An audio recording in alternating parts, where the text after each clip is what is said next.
आमदारकी मिळवण्यासाठी गोरेंनी मर्सिडीज कुठून आणल्या असा सवाल हा सुषमा अंधारे यांनी उपस्थित केला आहे। सुषमा अंधारे यांनी गोरेंना हा सवाल केलेला आहे। गोरेंकडे कोट्यवधींची संपत्ती कुठून आली असं अंधारेंनी विचारले। आरोप सिद्ध करा अन्यथा गोरेंनी नाक घासून माफी मागावी अशी भूमिका सुषमा अंधारे यांनी मांडली आहे। नीलम गोरे म्हणजे कुणी गल्लीतली लल्लू पंजू बाई नाहीये।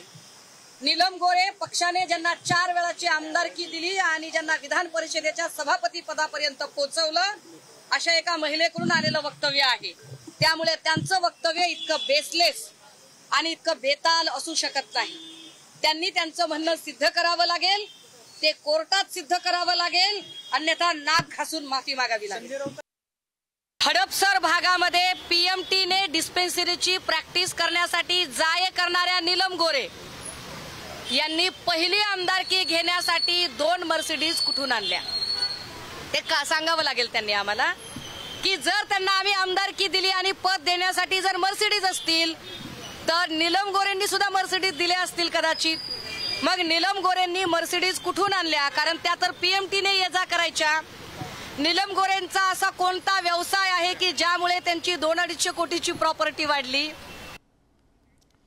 दरम्यान ठाकरेंच्या शिवसेनेचे नाशिकमधील पदाधिकारी विनायक पांडे यांनी नीलम गोरे यांच्यावर पैसे मागितल्याचा आरोप केलाय। याला नरेश म्हस्के यांनी प्रत्युत्तर दिलंय। त्यावेळेस मी नीलमताईंकडे गेलो आणि नीलमताईंनी काही पैशाची मागणी केली, एक अमाऊंट। त्या पद्धतीने त्यांची जी डिमांड होती ती डिमांड मी पूर्ण केली आणि ती पूर्ण केल्यानंतर 15-20 दिवसांनी अजय बोरस्ते यांना तिकीट भेटलं। अजय बोरस्ते यांना तिकीट भेटल्यानंतर मी ताईंना फोन लावला, ताई माझे जे पैसे दिलेले ते परत देऊन टाका। तर आज देते उद्या देते असं करत गेल्या। त्यावेळेस त्यांनी सांगितलं का कोणाला तरी पाठवा मुंबईला मनोऱ्याला आमदार निवासला, तिथं तुमचे पैसे मिळून जातील। आणि त्यांनी जी अमाऊंट दिली त्या अमाऊंटमध्ये पण काही पैसे कमी होते। अशा पद्धतीचं माझ्याशी व्यवहार झाला। आणि विनायक पांडे काय कोण मुलाखत? विनायक पांडे 2.5 वर्षामध्ये आमच्याशी किती वेळा त्यांनी संपर्क साधला की मला एकनाथ शिंदे साहेबांच्या नेतृत्वाखाली काम करायचंय? अरे कोणाच्या गळ्यात धोंडा मारून बांधून समोर उभं करताय विनायक पांडेंनी किती वेळा शिवसेना सोडली? ओरिजिनल शिवसैनिक होते का? कसे निवडून आले? कसे महापौर झाले? महापौर झाल्यानंतर त्यांना पक्षातनं का काढलं गेलं होतं? याचं उत्तर संजय राऊतांनी द्यावं। दरम्यान या सगळ्यावरती शरद पवार आणि देवेंद्र फडणवीस यांनी काय प्रतिक्रिया दिली आपण बघूयात। एका मर्यादित काळामध्ये 1, 2, 3, 4 या सगळ्या पक्षांचा अनुभव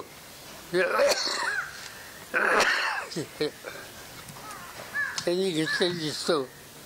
सातत्य होतं का नव्हतं त्याचा विचार लोक नक्की करतील, पण हा स्वतःचा अनुभव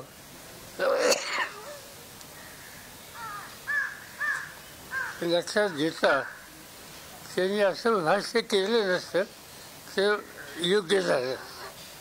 प्रत्येकाने साहित्य संमेलनात बोलताना त्या ठिकाणी काही मर्यादा या ठेवल्या पाहिजेत आणि विशेषतः जे साहित्यिक आहेत या साहित्यिकांना वारंवार असं वाटतं की राजकारणी हे आमच्या स्टेजवर येऊ नयेत किंवा तशा प्रकारचं त्यांचं नेहमी वक्तव्य असतं।